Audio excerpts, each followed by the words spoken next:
Straight up, blackness aye. Who tell the truth? Mark Scott, defend the ghetto youth. Mark Scott, radio station is the fruit. Mark Scott, straight up from the root. Mark Scott, who tell the truth? Mark Scott, defend the ghetto youth. Mark Scott, radio station is the fruit. Mark Scott, straight up from the root. Mark Scott, I do it for the love, him not do it for no money. Straight up, him attack, educating everybody. Big up my friends and big up my family. Turn on the radio, catch the vibes, it's integrity. Straight up, Scott stands for unity. One people, one nation, one destiny. Free up the truth in the air, even the blind can see. The deaf can hear, the dumb can talk, the cripple can walk. Boom. Who tell the truth? Mark Scott, defend the ghetto youth. Mark Scott, radio station is the fruit. Mark Scott, straight up from the root. Mark Scott, who tell the truth? Mark Scott, defend the ghetto youth. Mark Scott, radio station is the fruit. Mark Scott, straight up from the root. Mark Scott, we have to gather wrong, grab a seat and sit down, pay attention. Education, liberation, we have to stand strong. Ben Scott upon the radio, lively up the program. Everybody call somebody and let them turn and tune and on the radio and catch the boom song. We boom it up already, we have to boom it up again. Expose and reveal him. Who tell the truth? Mark Scott, defend the ghetto youth. Mark Scott, radio station is the fruit. Mark Scott, straight up from the root. Mark Scott, who tell the truth? Mark Scott, defend the ghetto youth. Mark Scott, radio station is the fruit. Mark Scott, straight up from the root. Mark Scott, I do it for the love, him not do it for no money. Straight up, him attack, educating everybody. Big up my friends and big up my family. Turn on the radio, catch the vibes, it's integrity. Straight up, Scott stands for unity. One people, one nation, one destiny. Free up the truth in the air, even the blind can see. The deaf can hear, the dumb can talk, the cripple can walk. Boom. Who tell the truth? Mark Scott, defend the ghetto youth. Mark Scott, radio station is the fruit. Mark Scott, straight up from the root. Mark Scott, who tell the truth? Mark Scott, defend the ghetto youth. Mark Scott, radio station is the fruit. Mark Scott, straight up from the root. Mark Scott.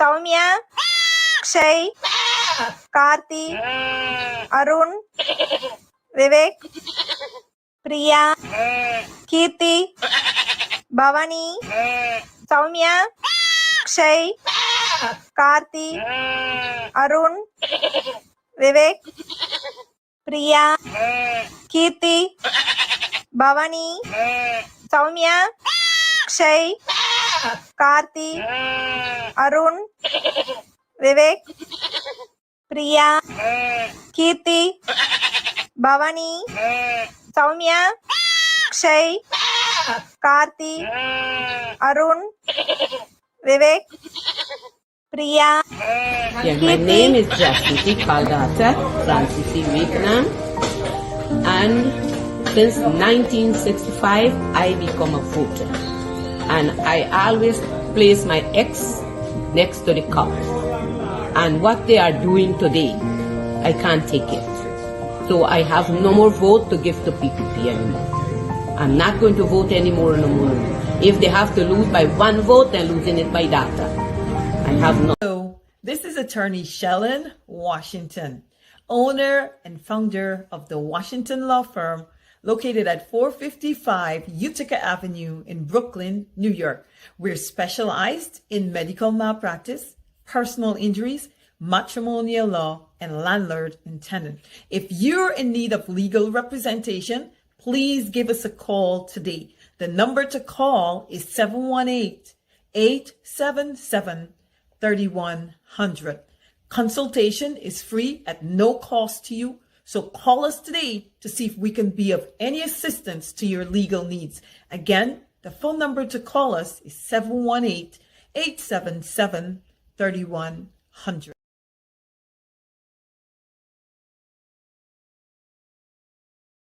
Oh, Jesus Christ, if cost of living double, I don't know what happened. A pound of sugar is $300 already. Flour, everything gone up. Everything just raising. You gotta get about $40,000 for buy good ration. You gotta get 3 man now. A weekend man, a monthly man, and a fortnight man.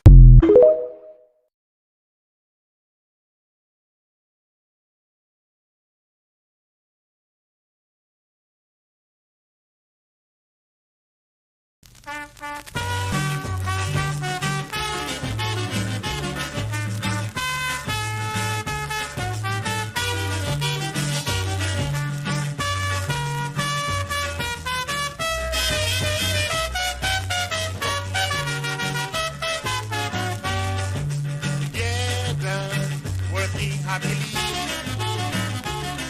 By self-help, cooperatively. Our nation made rapid progress. With this great success, and now for Guyanese. Matrimony, the Republican free. Matrimony, big day for you and me. Matrimony, it's really nice to see. Everybody rejoicing, celebrate their matrimony.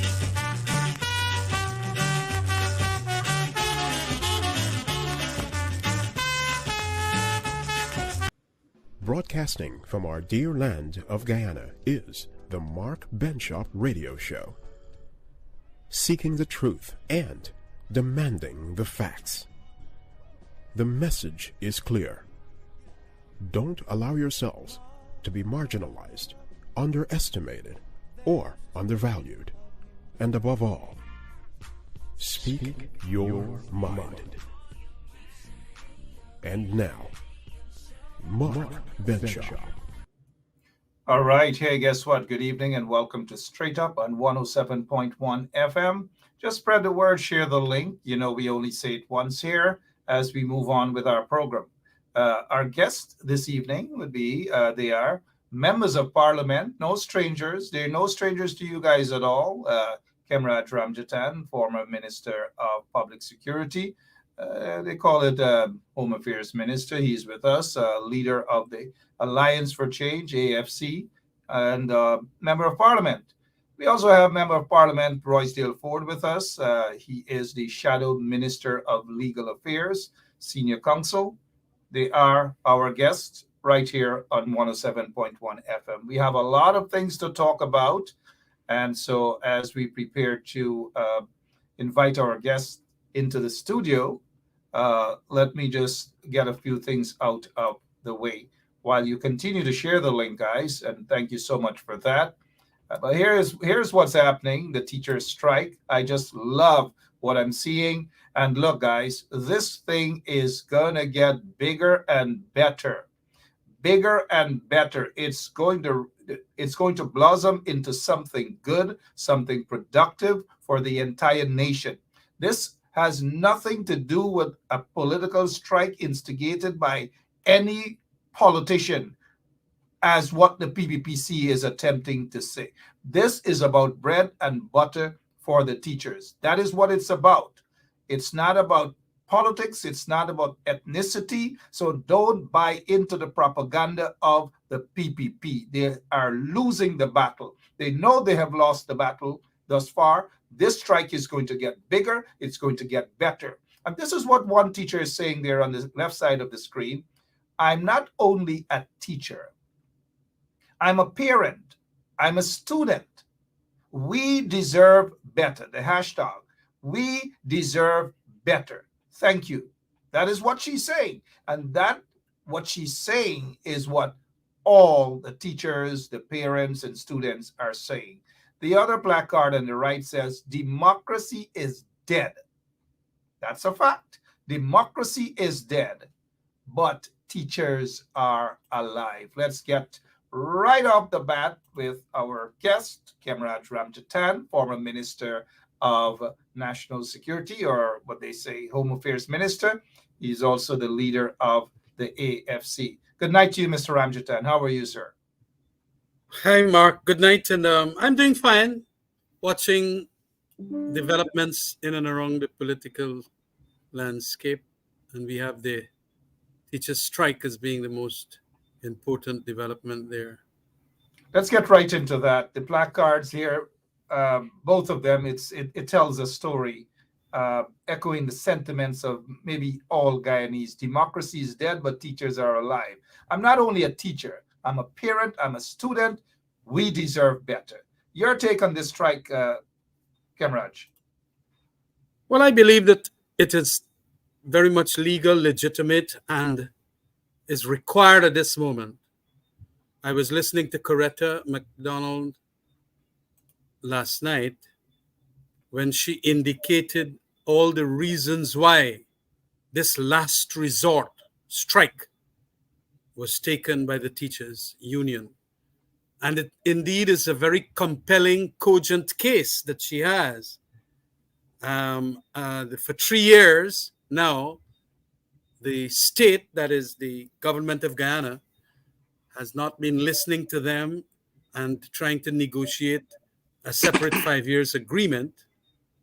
And then we also have what is called a unilateral increase being given to the teachers when Jagdeo and the Ministry of Education and the relevant other authorities were going to say that it's only 6.5% and no more. Now, when the government fixes a percentage increase like that, as far as I understand, it is tantamount to a wage cap, unilateral wage cap. And you are saying that we got collective bargaining, which is enshrined in the Constitution. You're saying that we got a right to strike, we got a right to freedom of association and all of that.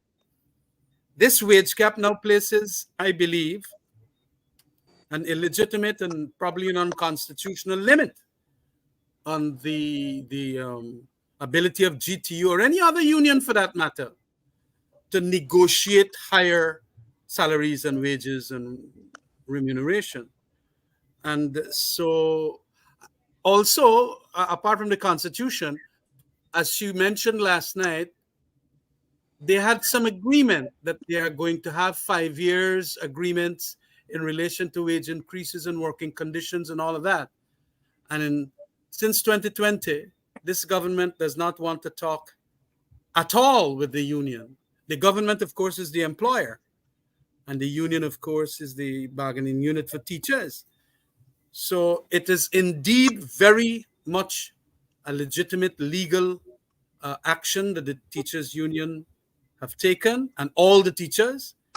And we notice now how cruel and despicable are the actions of the government when they now go in and say that we're going to deduct from the teachers the daily salary if they didn't turn up to work and all of that. This is a lawful strike. They went and they negotiated on all kinds of things for 3 years, and they don't want to talk. They're being stalled by the state, the employer. What you want the people to do? In the context, it is my opinion that it is a lawful strike, and they should not be taking people's money away like that. And then also doing all machinations, all manner of things to get them off the streets and back into the schools. You know, the things are adumbrated in again by Coretta last night. And this is going to bring this country down. Do you see the hard-edgedness of the powers that be is going to make a lot of people feel so very disenchanted. And that disenchantment is now going to spread all across the country.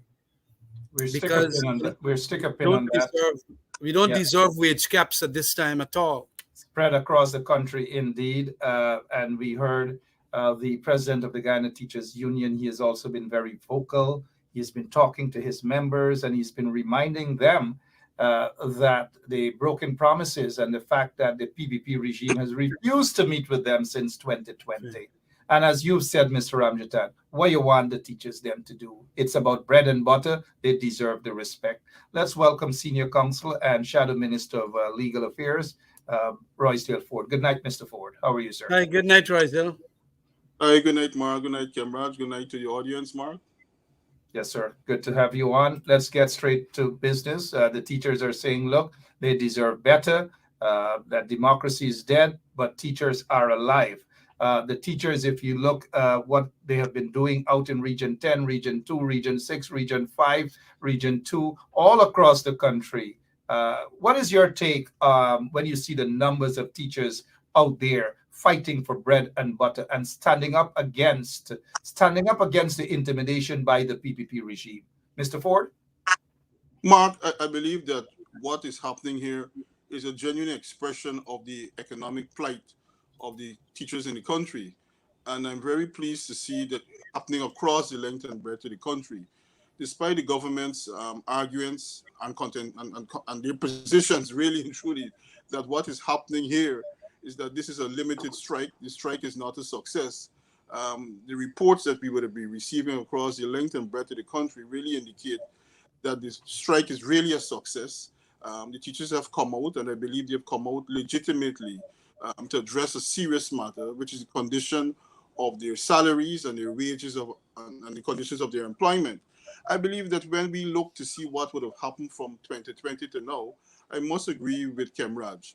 The government has engaged in a process which ultimately is not one of good faith. They're required by law as the employer to engage the trade union, which represents the teachers, the Ghana Teachers Union, to act in good faith, And the course of conduct that they would have embarked on from 2020 to now is really one which shows the opposite. This strike has been 3 years or so in the making. Mark, and I think Pemrat would have probably mentioned it, I came in late. What the teachers and the government are really seeking to have an agreement on is in relation to a wage increase covering a 3-year period from 2020 to 2023 and in 2024. What would have happened over the years is that the government would have refused to engage in the sort of discussions that are required by law, required under the grievance procedure as set out in the agreement between the Teachers Union and the Ministry of Education. So there's no basis for them now to say that the teachers can't go on strike. I believe that the teachers' position now is well justified. They have demonstrated great patience, and it is strange that the president would ask them to exercise patience until 2027 or 2028. I believe that the teacher's position is legitimate in the circumstances, Mark. Well said, Senior Counsel Roysdale Ford, also Shadow Minister of Legal Affairs, Mr. Ramjatan. The fact that Mr. Irfan Ali just a couple of days ago said to teachers that they should wait, they should be patient. And just recently, all ministers, I believe, got over $300,000+ more on their paycheck. What is your take on Mr. Ali saying to teachers, be patient, y'all wait, no man, Your take, sir. Well, he wants teachers to be patient or to have patience. But I have already made a statement that by that he is making teachers patience by his cruelty and violence to them in not wanting them to have a proper remuneration. All them teachers now really getting sick of not being in a position to comfortably lay over at their homes and on their tables, the food, the monies for the rents, the transportation, and all of that. He is making teachers, medical patients. Look, it is atrocious that he's going to ask for what is, in my opinion, a wage cap in a period when Guyana is growing at a rate of 30 to 40% per annum. Normally, wage caps happen, like when you tell the government, say, well, okay, I will give you 4%, like it was done in Canada during that financial crisis in 2008. And I think they passed a legislation to that effect, and so on. Even that legislation was held to be unconstitutional. Only today I was reading that case because it came out, I think yesterday or the day before yesterday, Friday. The important point here is that unless you can state to the workers that there is some financial crisis, that our public services will be affected if our teaching arrangements, schools, and all of that will be affected if we go and give y'all too big an increase. But we don't have that in Guyana. What we have is a bonanza, a financial bonanza. But what we do have, and if this thing is taken to court and so on, you can tell the court that, look, they are taking all and giving it to the contractor crony capitalist class. 666 billion. And what is left for people like teachers? 54,000 public servants, inclusive of teachers, that constitute about 12,000, I think, or thereabouts, is just 121 billion. Now, if you take out a 20% profit from that 666 billion, and this is a thing I have been talking all over the place, is that it comes up to $130 billion the contractor class will make.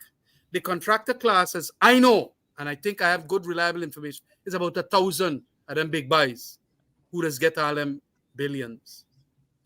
1,000. So they will be partaking in the trough of $133 billion. And you got 54,000 public servants getting emoluments of $121 billion. Is that fair? I think this government really wants to humiliate a certain demographic in Guyana.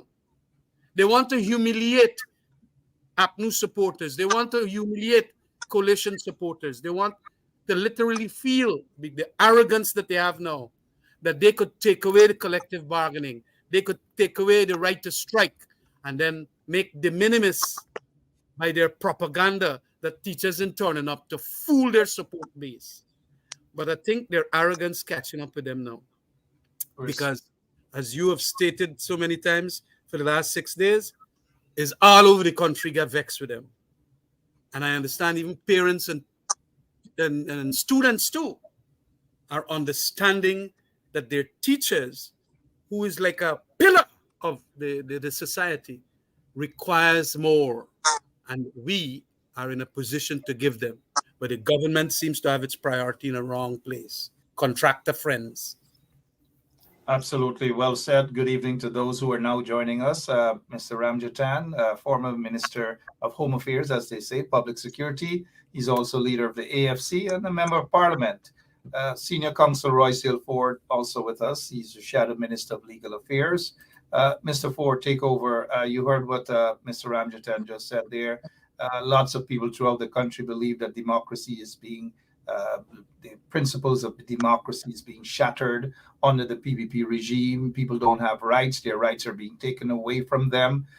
Touch on that, please. And the fact that Mr. Ali said recently that teachers should go back in a corner, just be patient. Oh, just forget about things now. They're going to deal with it in years to come, if ever they get back into office. Your take on those 2 points, please. Democracy dead, and teachers must hold a corner, so to speak. Mark, one of the fundamental principles that is set out in our Constitution is the right to engage in consultation. Recently, the CCJ, in a number of decisions, would have said that the right to consultation is a fundamental tenet in the Guyanese Constitution. And in my opinion, respectfully, and I hope Kemraj would agree with me, that the whole concept of collective bargaining is a manifestation, fundamentally, of consultation.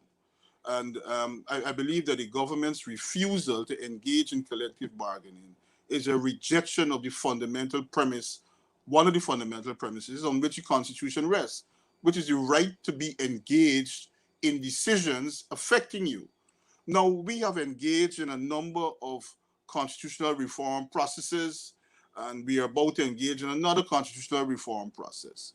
But as the Constitution currently exists, there are many provisions in the Constitution which provide the workers with the right to strike, the right to protest, the right to reject peacefully the conditions of work, and more importantly, in the last amendment or revision of the Constitution, there's a specific provision, I believe it is Article 149A or somewhere around there, which specifically says that workers have a right to engage the government in the management and decision-making processes of the state.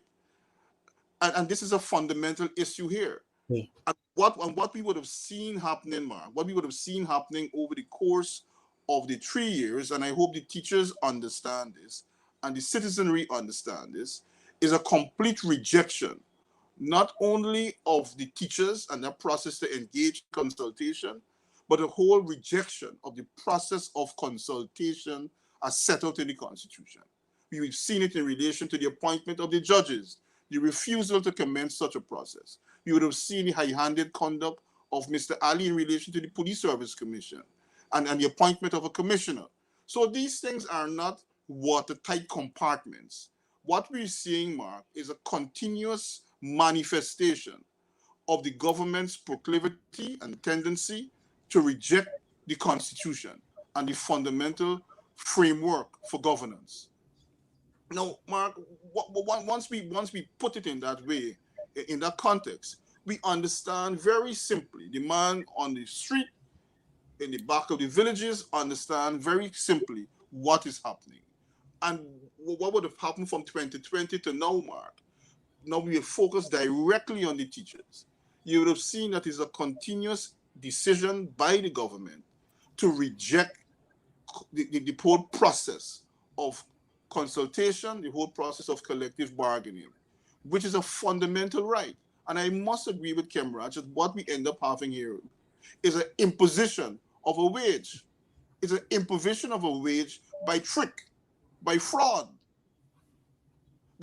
by an evil design, because the law contemplates, as currently set out in the Labor Act and other pieces of legislation, the Tribunal Recognition Act, requires the Ministry of Education as the employer to engage in consultation and act in good faith in relation to the Guyana Teachers Union.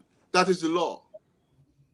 We would have seen the abandonment of the role of the Chief Labor Officer and the Minister of Labor, who are required under the Labor Act to act in relation to grievances. This certainly is a grievance. But what do you see, Mark? The Minister and the Chief Labor Officer coming out to the public, having the gumption, having the face to come out and to say that they don't believe that there is any dispute because we are negotiating, because the teachers are negotiating with the government. But Mark, let us examine what they're calling a negotiation. The teachers would have submitted to the government a proposal, a list of matters that they would like to have dealt with. The government, in keeping with their approach of not engaging in any consultation, decided that they will unilaterally and arbitrarily pluck from that list a number of items that they want to address. They then decide that they will address it in the manner in which they decide it will be addressed. So that is the first rejection of the whole process as laid down for the resolution of industrial disputes. You decide unilaterally and arbitrarily, I will deal with these matters, and I will then proceed to deal with them how I would like to deal with them. Then they engage in a deliberate process of wasting time. They would gather meetings, people would travel from all parts of the country, and they will not engage in a meaningful process to arrive at a consensus. So it is not accidental, Mark. From a legal point of view, I believe that is important, that Kemraj and I put it out clearly. The teachers know what is happening, the citizens know what is happening, but it's our duty, not only as members of parliament and politicians, but as lawyers and as citizens, to explain what is happening to the citizenry in the context of the law. They know what's happening, but we want them to understand it and to be equipped to engage in their own discussions in their own communities as to what is really happening. And it comes down, Mark, to a deliberate process employed not to engage in any process which will result in conciliation, which will ultimately fail because of the government's disposition, but for the genuine and proper resolution of this matter, which can only be effected by arbitration at this stage.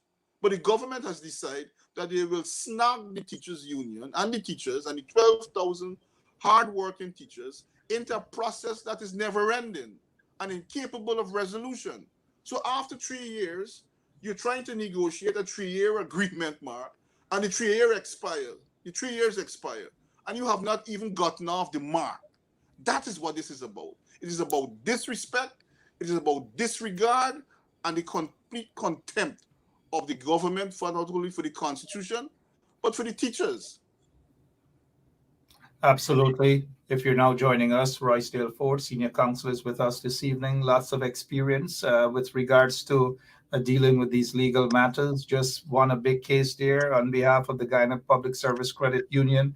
Kemrad Ramjatan, a seasoned lawyer as well, talking about the legal aspect and the dangerous route the PVP has taken with regards to intimidation of the teachers by claiming they're not going to be paid, those who are on strike.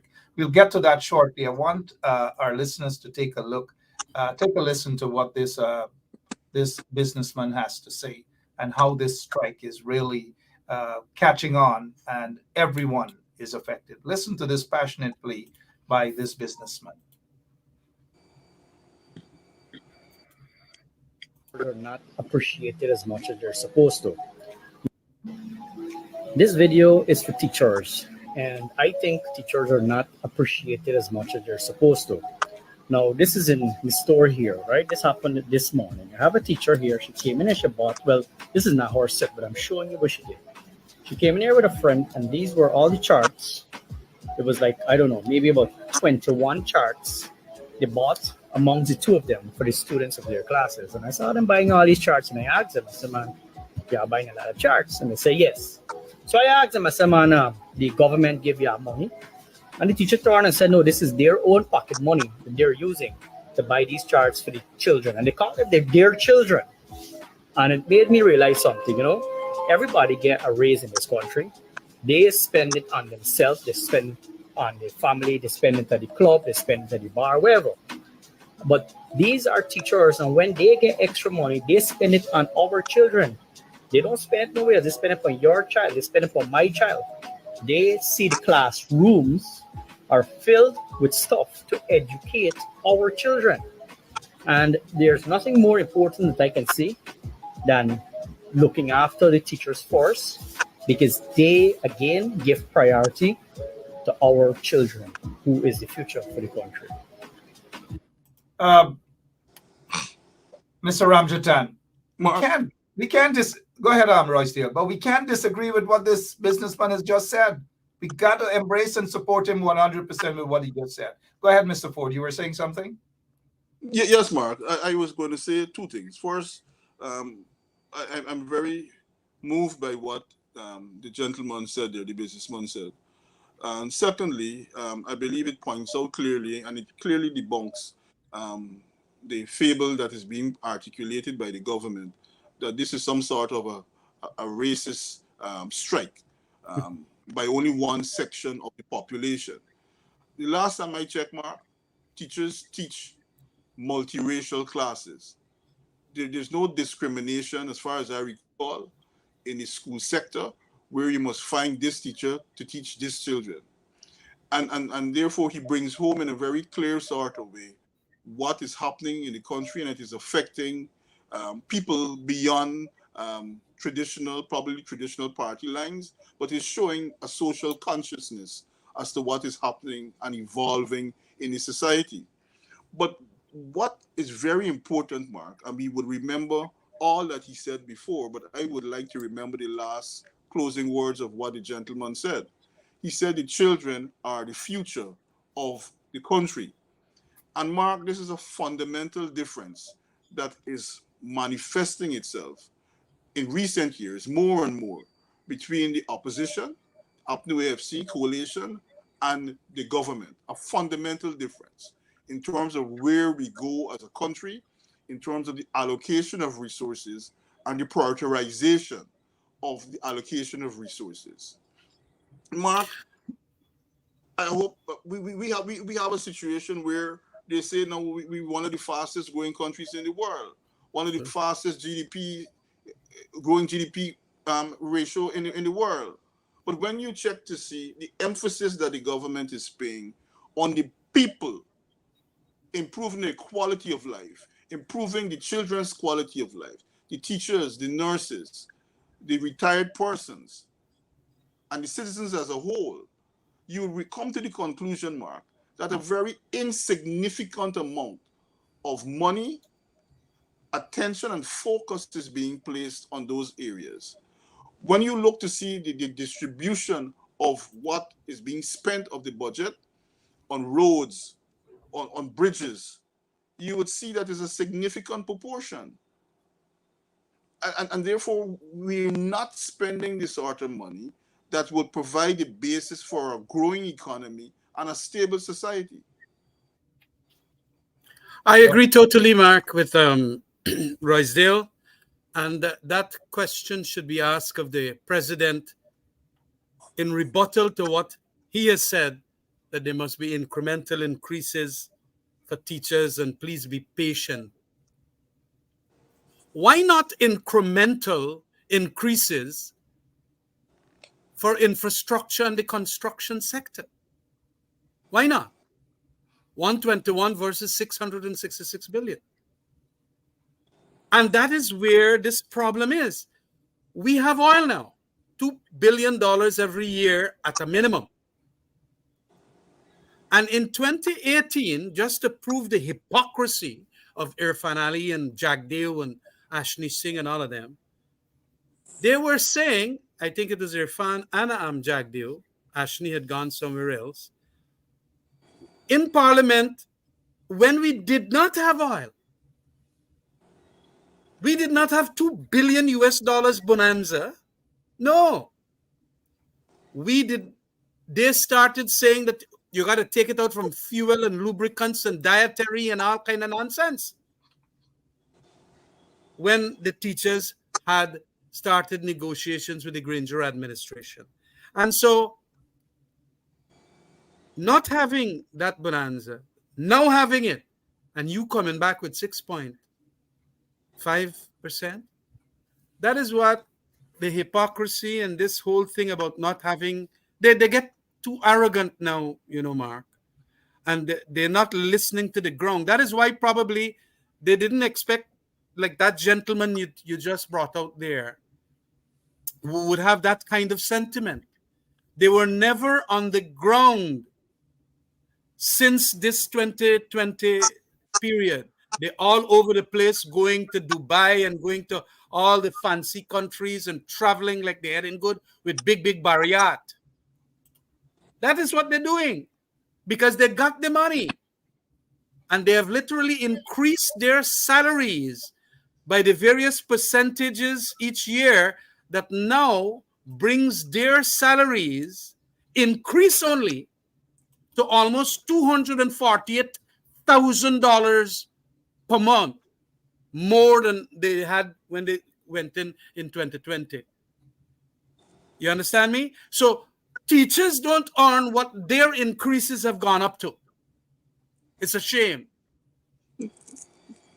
And they have the gall to come and tell people that, this is a racial thing, this is a political thing, and then they start slandering and character assassinating a good union that they were negotiating with since I don't know when, by telling them that they funds that they were never declare returns and all kind of thing. That is the nastiness of this government. We would definitely want to get to that. Beyond nastiness, indeed, Mr. Ramjit and Mr. Ford, before we get to the vindictiveness of the PPP regime, there is no evidence that this strike is politically motivated. There is no evidence. And mind you, the same GTU that the PPP supported when they had a strike in 2018. They were happy. They were glad. They were encouraging the teachers, go out, you strike. But now it is politically motivated, and they're attempting to say, in a subtle way, in some cases blatant, that it is racially motivated. But we're not seeing any evidence of that. Look at all our teachers, regardless of their ethnicity. They're out there fighting for bread and butter. Why do you suppose, Mr. Ford, that the PVP would want to paint such a picture about racism and politically motivated when there's no evidence in this teacher strike? Because, Mark, I believe that it is one of the ways that they believe that they could drive a wedge amongst the teachers. Because of the multi-ethnic nature of the teaching corps, they'll be able to drive a wedge.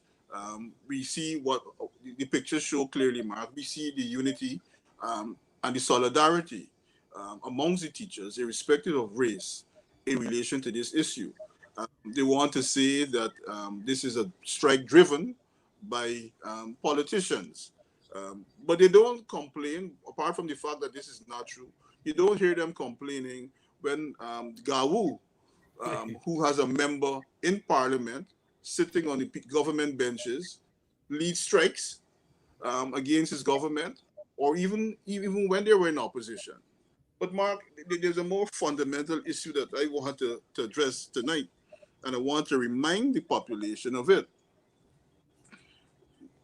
During the presidency of Barra Jagdeo, prior to when he demitted office, the salary of a president, or sorry, his pension benefits, was 7/8 of his salary that he had at the time.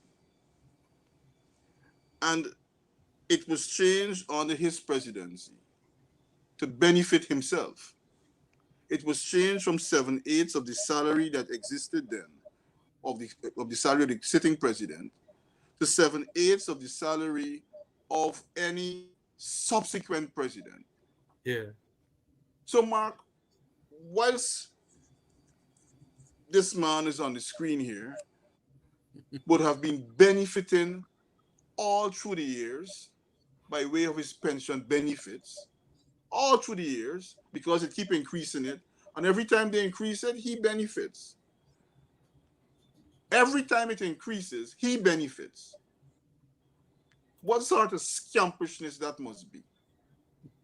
But now you coming to the teachers, who you are punishing, whilst the economy is growing 300% or so on, and the income coming into the country is growing and multiplying rapidly, you are finding it possible as a total possible increase as probably about 20% in 3 years. Inflation is running away. Inflation is almost equal in some reports to the increase that you would have given the workers this year. So Jagdeo rock back, collecting considerable amounts of money as pension, probably receiving increases in salaries and benefiting by increasing all through the years. But the teachers are left to punish. When APNU AFC was in power, and for those years, the teachers and the public servants, I believe, received in excess of 70-something% increase in salary without oil.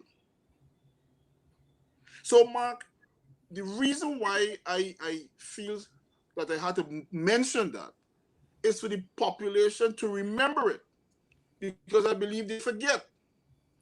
And they are clearly seeing a fundamental distinction, a fundamental difference between the management of APNU AFC and the management of the APNU. The government, by its course of conduct, is all about themselves. The example of Barra Jagdeo, I believe, underscores it. It highlights it. It puts it in neon colors and flashing lights. The population and the teachers don't need to see anything more. He decided, by being president and controlling his party, that he will enable a law to be passed, which he assented to. He assented to this law and benefited himself from the purse and the bounty of this country, but rallies around now and ducks in back into government to tell people that they must submit to this government and submit to a wage that will keep them in poverty and bondage. This is fundamentally wrong, Mark. This gone past fairness, this gone past the questions underlying the Constitution. This is oppression. Oppression indeed. 51 minutes after 9 o'clock Guyana time. Kamraj, as we move over to you, something crossed my mind as Mr. Ford does just outline the greediness of Barrett Jagdeo, because every time they get an increase, he gets an increase. And he walks home with millions upon millions of dollars every month as his salary. His pension, on top of the fact he's getting paid as a VP now, the fact that he's getting paid as a member of parliament, and he doesn't go to work. I heard that 16 sittings he has been absent. He just goes to parliament, eat the food, and he walks out. But yet they want the teachers to return to work, and Jagdeo doesn't. But what comes to mind before I ask you this question is the fact that Imran Khan, former Prime Minister of Pakistan, is sitting in a jail cell for allegations of marriage fraud. And this guy came to mind when I heard about marriage fraud, because it is what it is. But moving on, sorry, I just thought I mentioned that because fraud is fraud. Mr. Ford mentioned Gaisuko, and some folks have been commenting about Gaisuko, that you don't hear any complaint by the PPP that Gaisuko is it's politically motivated when they ask for a raise or whatever it is. And then you have a member of parliament sitting on the PPP side who's the president of GAU. You don't hear anything. They give Gaisuko whatever they want, but they punish the teachers and other unions. Explain this to us, please, Mr. Rambutan. But it is completely unequal treatment that they are giving to the teachers as against sugar workers. And that shows the discriminatory attribute of this PPP government. They are shameless about it. They don't mind. They know that they live in a glass house where that argument is concerned. But they don't mind pelting bricks on other people, knowing that they got a big glass house that everybody knows about. And that is GAU. And I want it to be understood that GAU and its workers should get more. I believe so. But these days, they don't even have to strike to get more. Barrett and them run, go, and gun and give them. The teachers have been working for 3 years, and they now got to go to strike. I am pleading with those sugar workers. Please understand the hypocrisy of the PPP government now. And notwithstanding that they are saying that you're going to get some increases and all of that, be with a conscience to say, to especially Jagdeo and Irfan Ali, but why not pay the teachers also? Why you get them on strike like that? They're affecting our students, our children. Learning is going to be delayed and stalled now. Is that what you want? And so they too must be united in this effort and must not only feel a compartment there that the government is kind to them, so we don't care and we turn our eyes and gaze away from the oppression that is happening with teachers. Sugar workers are probably the more conscious of working class people that you can have, because they've been groomed in this thing long years since independence and so on. And I am pleading with them that you must have a heart and understand what this supposed working class government, but it is now petty bourgeoisie, as Chetty would say, that they don't care for teachers. And teaching profession is at the heart of a society, literally. It makes everybody. And so it is important in a context like that we appreciate and this argument that we must put to also the sugar workers. They must not, by virtue of getting that grant or being granted more and more increases, to divide away from teachers. The working class is supposed to be one united front. And when one flourishes and the other does not, there is oppression too. And you must not feel that because Bart going to give you something a couple months from now, just probably to show up himself for the next Congress that they will have, to make him the next General Secretary again. That is his purpose. Because a lot of the delegates to that Congress will be sugar workers. So you can go and deal with them now. You know, sugar workers understand the scampishness that is the con. Because that is what Bart knows. He's very cunning. And so do not be disunited from your teachers, workers, the teaching professional workers, as against you. All of you are very important. And the government mustn't just throw money to you without giving the teachers any. You got to be united. And this is the divide and rule mentality in this polarized and also racialized state that we sometimes will have to classify it as. Be careful.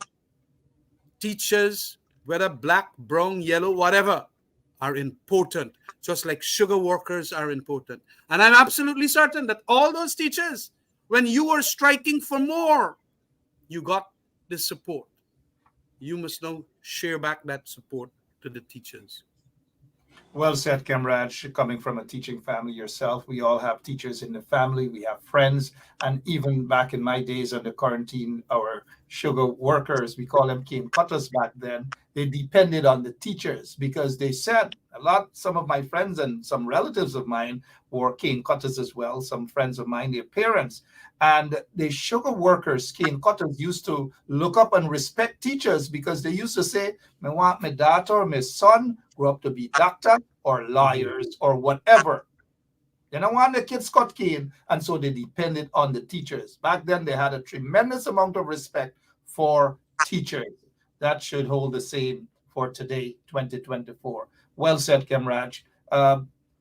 Mr. Ford, you got a lot of cases under your belt, successful cases. Kamraj as well, dealing with labor matters, workers' rights, and so forth. You just won a big case with GPSU, the Guyana Public Service Credit Union. Touch on this here, please, sir, before we get back to Mr. Ramjatan. GTU's financial documents not filed in 20 years, deeds and commercial registries.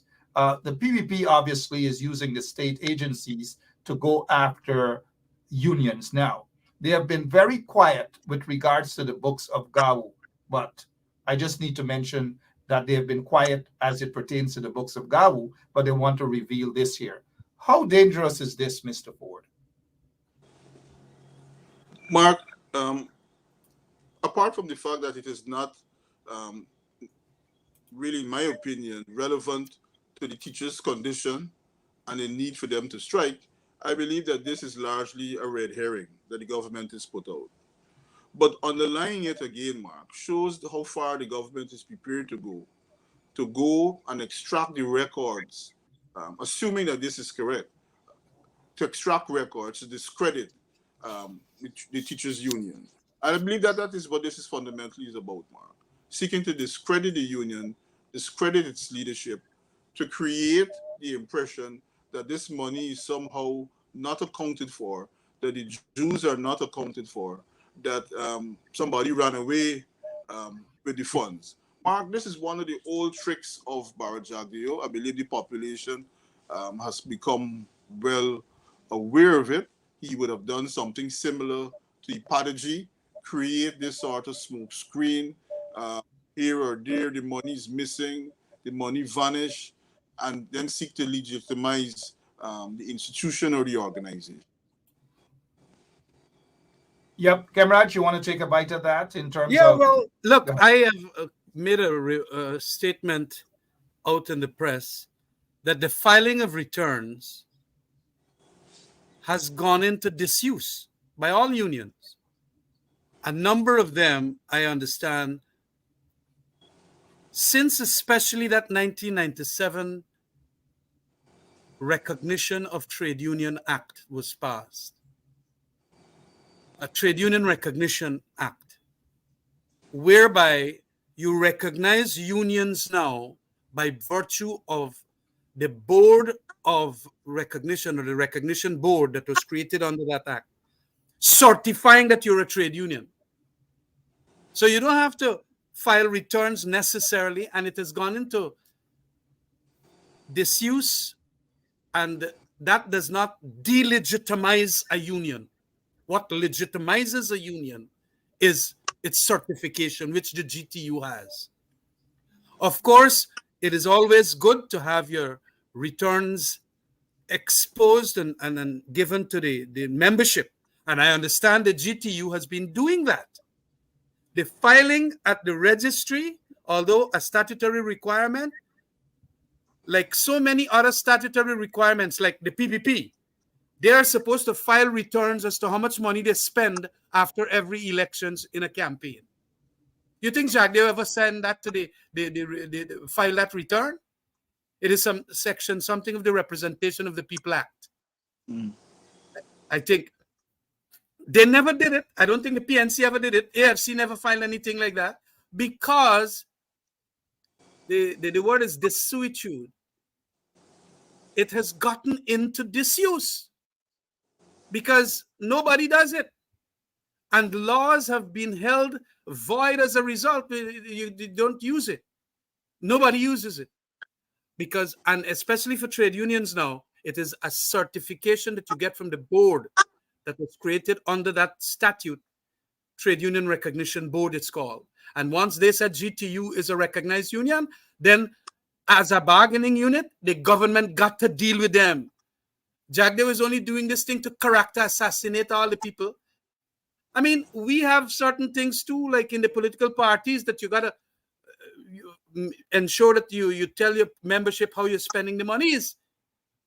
Jagdeo had Congress since 2016, and I am certain that since 2020, the party has collected huge set of monies from that contractor crony class that he built in to fund him.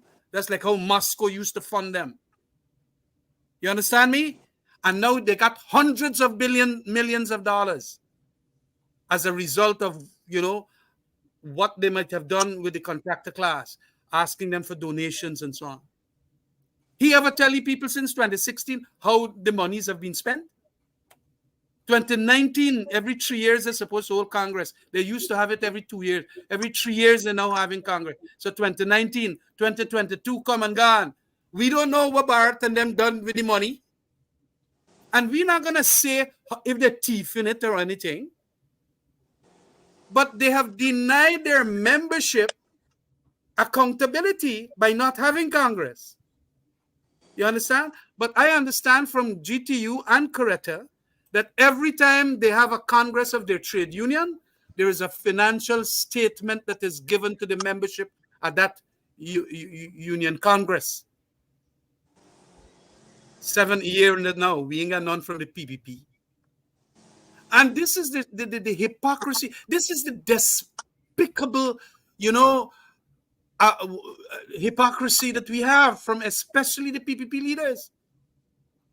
And it is really, really bad to the extent whereby you're now trying to chastise and demonize. As I said, they want to humiliate especially a certain demographic. You keep saying a certain demographic, and for the PPP and Jack Day, when they want to humiliate that certain demographic. You're talking about persons of African descent. I am talking about persons of African descent there, yeah. That is what they want to do. There's no doubt in my mind. The thing I am seeing also how they're treating blacks in a number of institutions too. And it is terrible for this country because that is the one wrong thing that will have explosive consequences. They don't understand, it seems. They feel good that they probably are there in power and they feel good about the fact. But being in power is one thing. It's good governance, rule of law, accountability that are the other pillars that is going to make the country secure. And that is why I think a lot of Americans are coming into the country to talk to them, to beg them what you want, because America see this country geopolitically is very important now because of its oil. And it does not want these kinds of things to raise their ugly heads. But they could see what the PPP government is doing to the population, that is going to make the population then become incensed, especially when they feel that indeed there is evidence of a demonization of me. And that is what will cause a lot of trouble. And Jagdeo seems not to care. He never cared about it to begin with. I remember, look, and let me just make mention of this, Mark. This is the same thing that he did starting from 1995 when he became Nakaf Asgarali and them, and all machinations he had, and Asgarali gone, he became senior finance minister. When the people were asking, I think, for about 20% increase and so on, or 10% increase, he said, no, we ain't got no money for give value. That thing started with negotiations from 1996, 97, 98. Cherry died. Janet then took up his advice and said, me ain't got no more money more than 4.6 to give value. And then strike started in the GPSU. What did they come around? Janet Jagan had to come around. We got to have an arbitration. And you know, Sherry in 1995 had said, open the books, Bharat. Let the trade union see that you ain't got no money. Finance Minister, you are saying that we don't have any money. Well, open the books. Let somebody come in on behalf of the trade union and check the books to see. And you know, he did not want on the Cherry, but because they struck in 1999, pressure on them, GRA not working, one set of places not working. Then he said, all right, arbitration. And he called Aubrey Armstrong. Aubrey Armstrong was told that, yes, he could go and check the books and so on. You know how much money Aubrey Armstrong find? Enough to pay in 1999, 30% increase, as against 4.6 what he was talking about. And then 2000, 29%. And it continued. That is what we have for a president with all that history that he ought to know. How this thing nearly broke up this whole country. You mean to tell me in a period of time when you have $2 billion US and lots more coming from low carbon development and this and that and whatever, you only going to give teachers 6.5? You're looking for trouble, Jagdeo. And it's trouble they might get because they love to provoke this thing. Because you know what? It takes on a racial turn. And then they will tail their NCN cameras. Go check out that. And they get their own black people too in the PPP who they're going to set up and beat up some East Indian and Kuli people. And then the thing take on a racial turn. And all them East Indians like that boy that you see there, when they see that a black man beat up a Kuli man or a Kuli woman, especially Kuli woman, bam, they gone back into the compartments. That is what is being provoked here by Jagdeo. Shamelessly. That is what they want to turn back to now that people see how hypocritical they are. They're going to renegotiate the ExxonMobil contract. They ain't do nothing. They're going to do this with teachers. 2018, they're telling them 50% increase. Yes. They can't even give only 6.5 they're talking about. So people have seen them for what they are, but their salaries, they're increasing all the time. So sugar workers too have seen what they are. And a lot of them saying, by them fellas, this nigga no good. It's all for themselves. And that is why they put a priority. Remember, in 2018, when the teachers had a strike, they asked for arbitration.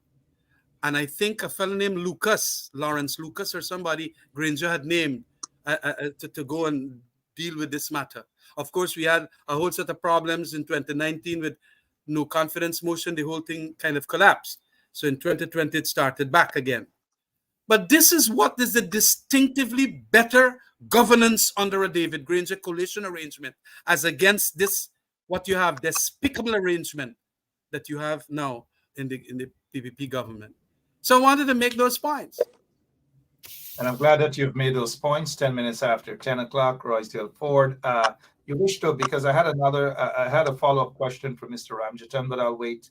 Give you a chance to add something to what Mr. Ramjatan just said there concerning the vindictiveness on the part of the PPP regime and the hypocrisy on the part of Jagdeo and Irfan, because Jagdeo and the PPP, they're calling on GTU to open their books when there is no evidence of discrepancies. At least thus far, we haven't seen anything. But Jagdeo sat there as General Secretary of the PPP since 2016, and he has not opened up the books so that the members of the PPP could see the books. Yeah. Where all the hundreds of $1 million gone to.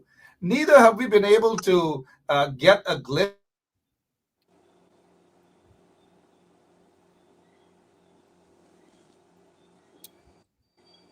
Mark, you're frozen there. Yes. But I think you get the gist of the question, Roysdale. You can probably ask. Yeah, Mark. Yes. Kamraj, I believe that the information that you provided there was very important, where you pointed out the deceitfulness of Barajagio as Minister of Finance back then, when in fact he had the monies and the resources to pay those sort of increases in salary. But Mark, in the same sort of deceitful thing that you mentioned, I wanted to deal with what happened after the strike. And we see the government, current PPP government, again trying to engage in union busting. During that period, Nanda Gopal and the government engaged in a process to break the union, to end the agency fees arrangement, to end the dues arrangement.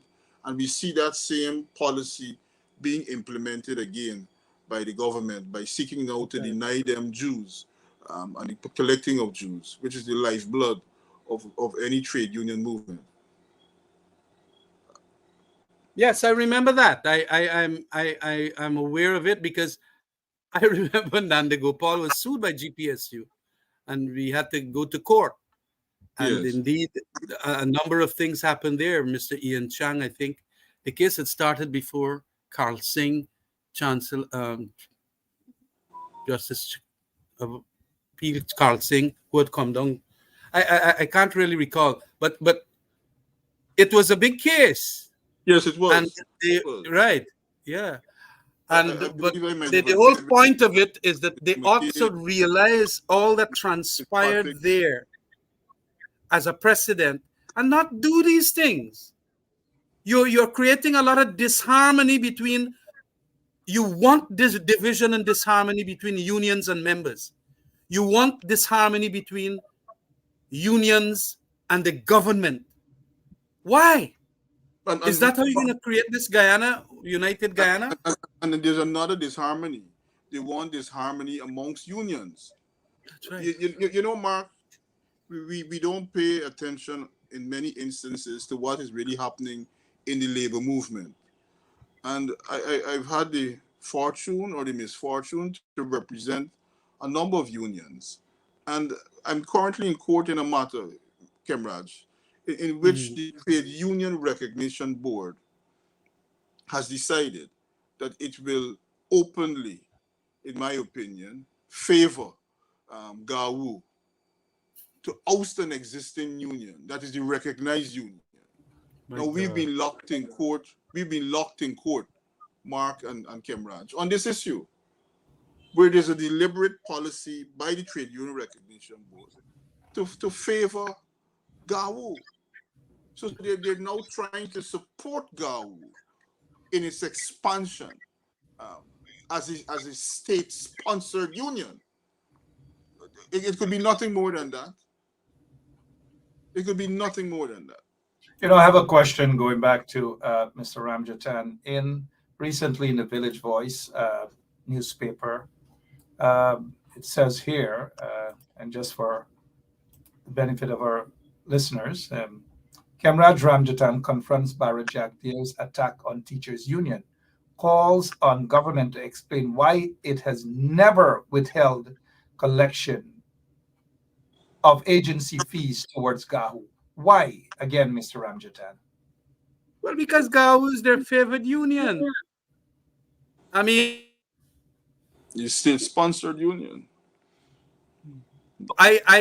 you know, GAU Act.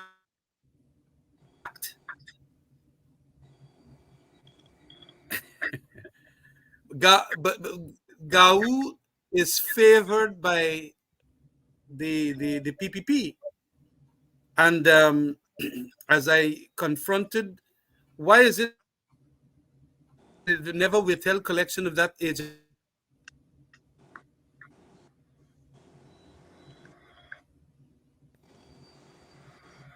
Yeah, we seem to be getting some. these people got some interference. Look, this interference will come because them fellas, although they're talking plenty about Gaza and so on, I hear they buy Pegasus spyware equipment from Israel. So they're dealing with Israel equipment to do all its machinations and so on. In any event, they never withheld collection agency fees because GAU is favored. GAU is very much favored. And GAU also is a union that is the trade union arm of the PPP. It is the trade union arm of the PPP. I know that for a fact. I was in the belly of the beast, as you know. And I went on the TV in Berbice and made a remark that GAU collects, I don't know how much $1 million a month. And they, as a matter of fact, because I was a central committee member, know that they gave PPP monies to help their survival as a political party, especially after when they didn't when they weren't getting monies from the Soviet Union after the Berlin Wall, and then wall collapsed and communism collapsed. Yes. And there is under our law, trade union, that you can do that. But you got to get from your membership consent. I had made a remark and they sued me. Thank God the judge understood the situation, and I proved the truth of it literally by taking the witness stand and saying so. And look, GAU got to understand that it's a union of workers, and they have a right to support any party under the Trade Union Act. Since 1926, they could have do that when we passed the Trade Union Act, 1926. So there's no big deal about it. I don't know what they found libelous about that remark. In any event, coming back, the union dues, and GAU, by the way, strike the most than any other union in this country. GAU.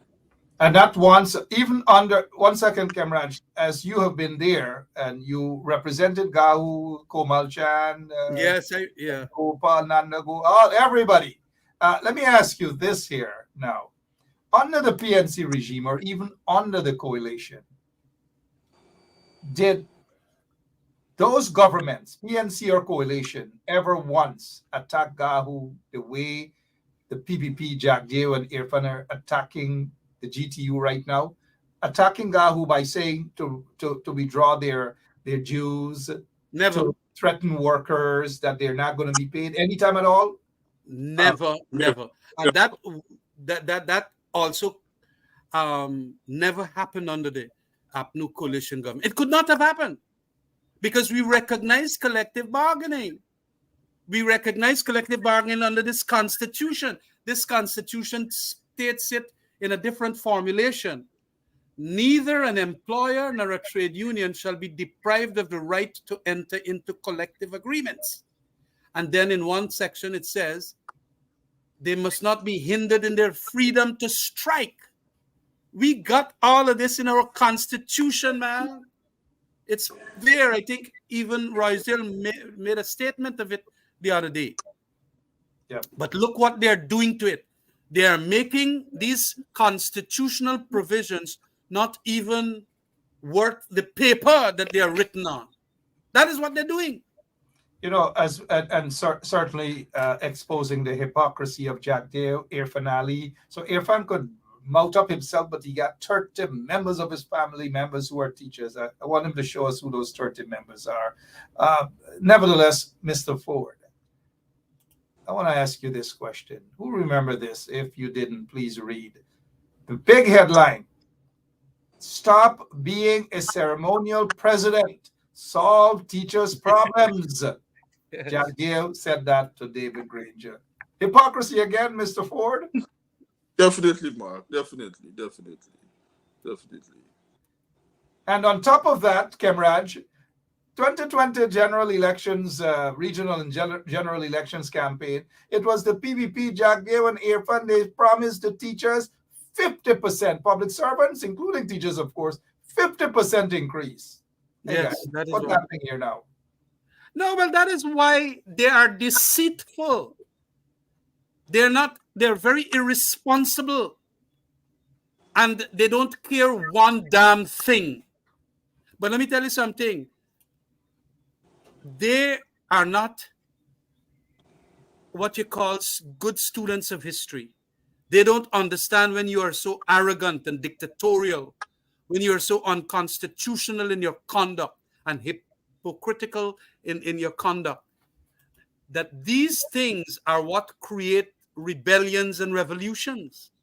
They seem to forget all that Sharif probably taught them. And it will come back to haunt them. And I know for a fact that there is a faction of that PPP that is telling them, stop doing that. Why you don't call in the people, give them an arbitrator, name somebody, and let's get on with the business. A lot of PPP people are telling them that. No, I understand. And they don't want to hear them because they know so arrogant. Mr. Ford, I know you said that society must stand in solidarity with our teachers.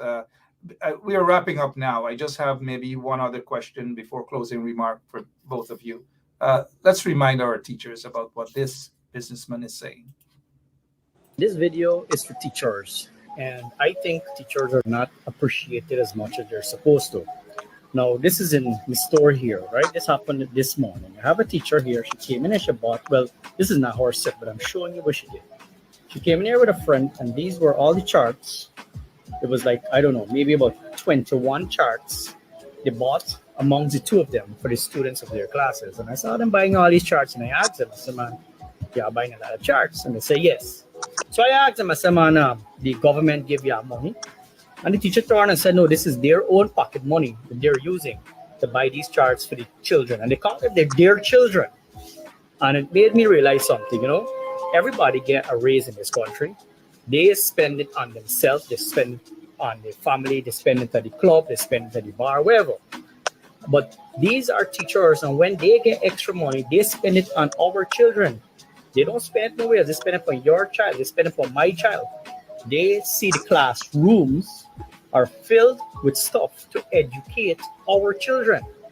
And there's nothing more important that I can see than looking after the teachers first, because they, again, give priority to our children, who is the future for the country. Yeah, my name is Jacinti Caldata Francis Vietnam, and since 1965 I become a voter, and I always place my X next to the cup. And what they are doing today, I can't take it. So I have no more vote to give to PPP anymore. I'm not going to vote anymore no more. If they have to lose by one vote, they're losing it by data. I have none.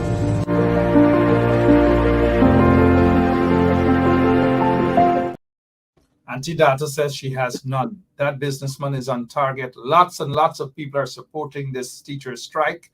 It's going to get bigger. It's going to get better. And I say kudos to all the teachers. Mr. Roysdale Ford, you did say that society must stand in solidarity with our teachers. In your closing remarks, please, and your message to all teachers throughout the length and breadth of Guyana. Go ahead, sir. Mark, I would like to say that I acknowledge and salute the sacrifice that the teachers would have been making over the years. I believe that we cannot find a better role model of a person committed to students throughout the length and breadth of this country. I'm disappointed that we have to come to this point where the government, by its own machinations, are intent on imposing on them limitations to the quality of life. a very insensitive act, both at a political level because of the implications, and at a social and economic level because of the impact it's directly having on the families and on the lives of these teachers. I'm heartened by the turnout, the multiracial turnout, the solidarity shown by the teachers. And moreover, I am happy that I learned today, this afternoon, that these teachers have determined that they will go on strike indefinitely. I believe that we have gotten to a stage where the government needs to be confronted by the teachers. It needs to be confronted by the working people of Guyana. And this is not a political issue in that politicians are leading the march on these issues. These are issues that are close and dear to workers. These are bread and butter issues.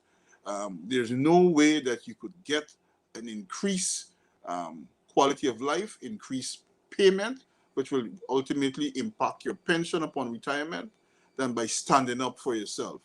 This government has shown a complete and utter disregard for the processes laid down in law, for the Constitution, and to the recognition of you as citizens and how you must be treated. So I believe that going forward, we will see results if the teachers remain resolute in their position. Well said there. Senior Counsel Roysdale Ford, also Shadow Minister of Legal Affairs. I've noticed that the union has taken the PPP regime to court as it pertains to withholding of teacher salaries and threatening them.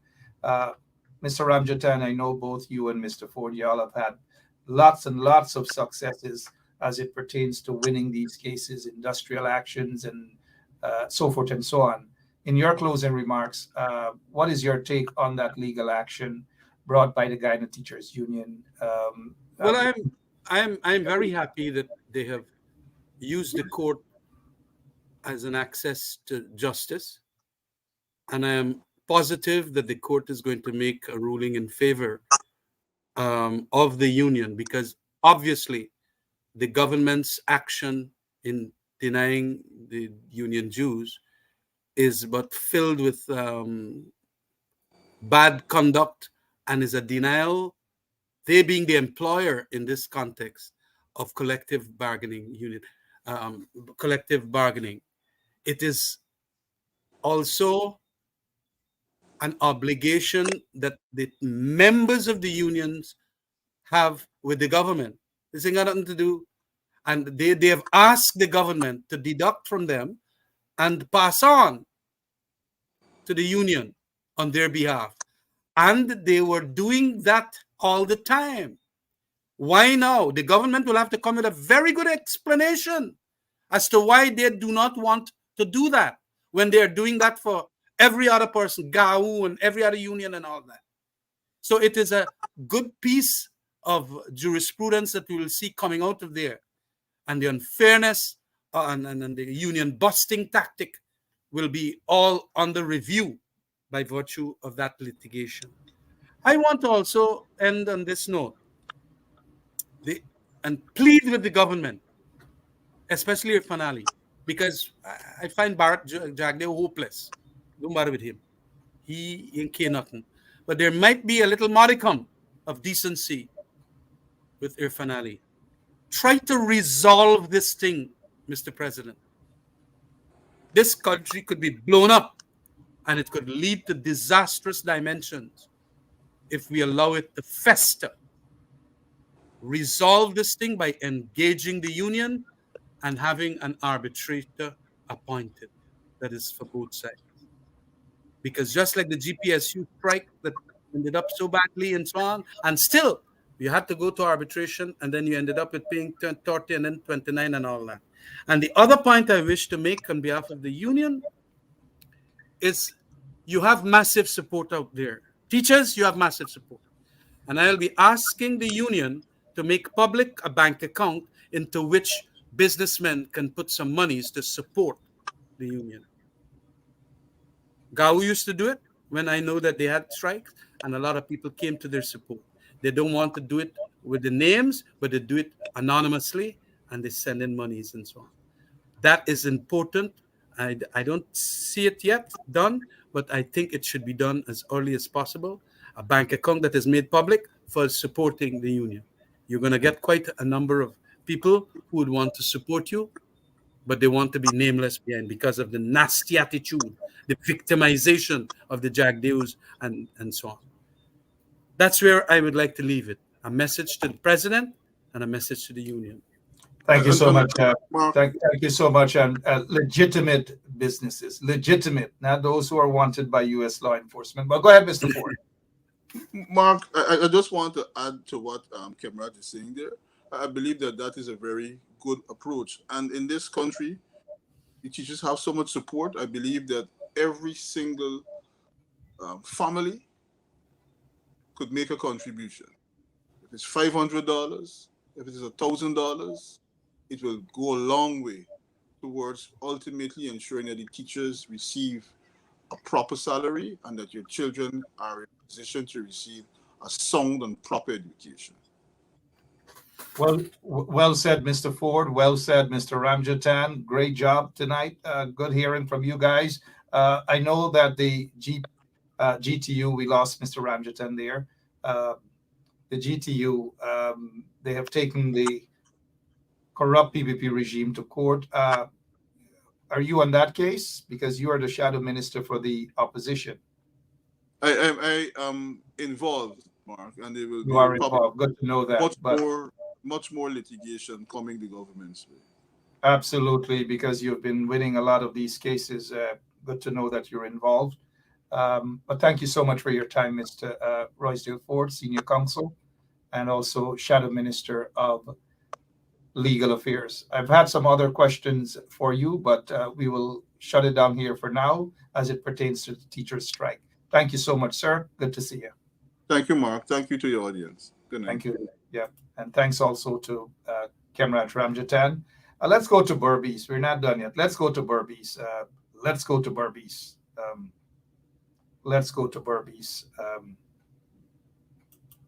And find out what's happening there. You know what we should get. President, he playing me for them. When Ali wasn't president, he know what we should get. But now he gone president, he playing me for them. When Ali wasn't president, he know what we should get. But now he gone president, he playing me for them.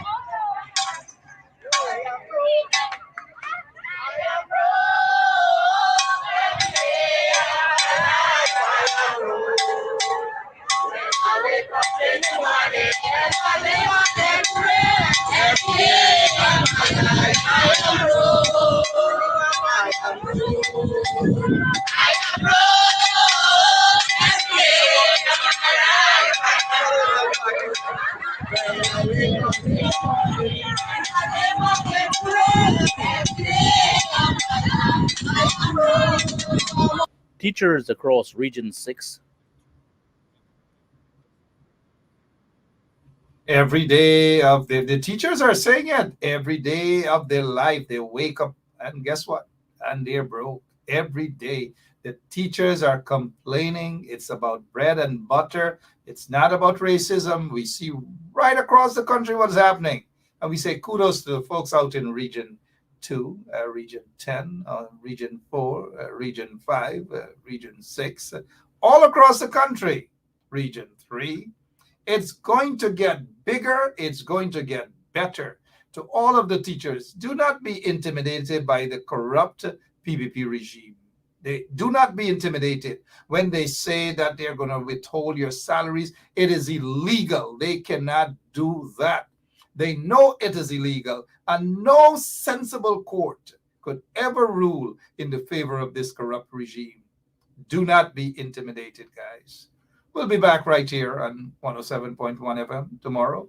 Same place, same time. And thank you all of you beautiful folks, for tuning in this evening. And thanks again to our guests, Kemrat Ramjatan and Roysdale Ford, 2 lawyers who have been winning lots and lots of cases. God bless you all. So long. Yeah, my name is Jacinti Caldata Francis Vietnam, and since 1965, I become a voter. And I always place my X next to the cup. And what they are doing today, I can't take it. So I have no more vote to give to PPP anymore. I'm not going to vote anymore no more. If they have to lose by one vote, they're losing it by data. So this is attorney Shellen Washington, owner and founder of the Washington law firm located at 455 Utica Avenue in Brooklyn, New York. We're specialized in medical malpractice, personal injuries, matrimonial law, and landlord and tenant. If you're in need of legal representation, please give us a call today. The number to call is 718-877-3100. Consultation is free at no cost to you. So call us today to see if we can be of any assistance to your legal needs. Again, the phone number to call us is 718-877-3100.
Outside of the Regional Democratic Council's complex at Rijmenswerf in New Amsterdam with a loud appeal for an increase in wages. Today marked the 7th day of the nationwide strike action, which was called by the Guyana Teachers Union. As Sir Danraj prepared meals for his colleagues who stood in the sweltering heat just outside of the GTU hall objecting to the 6.5% wage increase, which was announced in the National Assembly last month, he spoke with Channel 8 News. See, while the teachers are outside on the bread line fighting for a bread and butter issue, we are here taking care by cooking a meal for them. As a caring GTU administration, we are here providing meals to the teachers that are out here from since last week, Monday to today, which makes it 7 days. So here we are preparing some nice cook up with chicken for the teachers on outside their protest. The teacher of prominent cricketers in Region 6 also said, Proud to be a teacher of GTU for 30 years, and nothing will stop me. It is my democratic right to stand up against injustice and disrespect by our honorable minister. If you own a home within 9